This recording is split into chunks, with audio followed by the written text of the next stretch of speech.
That's how he got to know my business. It turned out a mess. It was a total mess. What's up, everybody? Today I want to share with you guys how I got my first client without a portfolio, how he rejected my offer, and how I got him to pay me more than what I asked for in today's video.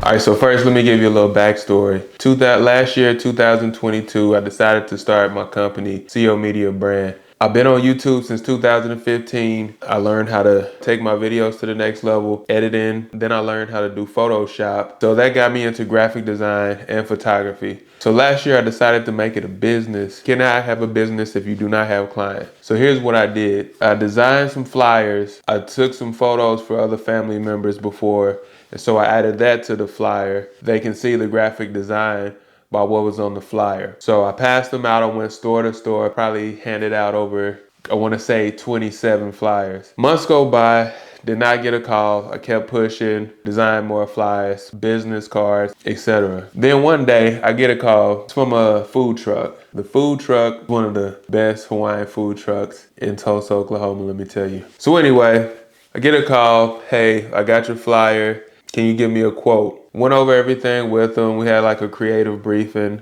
Gave him my price. He said, okay, give me a moment. Let me think about it. Immediately, soon after that call, I start designing him a flyer. After he told me what he wanted, I started designing him a flyer. Flyers are easy. I had just made one. That's how he got to know my business. I did the flyer. I got his email address and sent it right to him within like 2 hours. Days go by. Next thing you know, hey, can you come meet me at the truck? So I get over to the truck.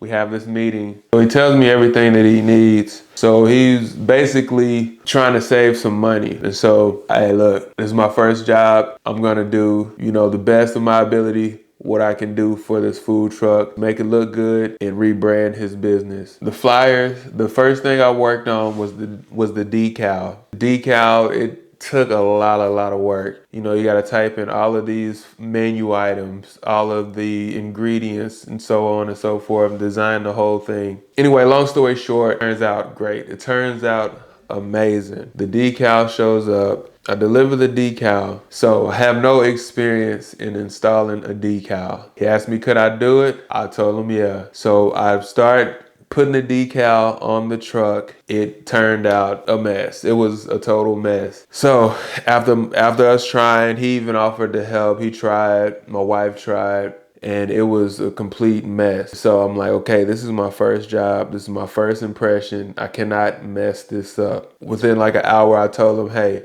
I'm gonna get you another decal. Call another shop, looked around, I called another shop, and there was a guy that said he can do it tomorrow. So I sent him the files, got the decal, came back the next day, and watched him install it. That left a good impression on him. I installed it within the time period. I got him everything that he needed within the time period. Then next thing you know, he hired me again for 20, 30 more decals, and I did this whole food truck at the end of the day. So the moral of the story is, if you're just starting out, make sure you provide the value up front. If you do not have a portfolio, please let them know. Give them something that pertains to their business that will help them out, that they can actually visually see what you can do for them and their business. So that's going to conclude today's video.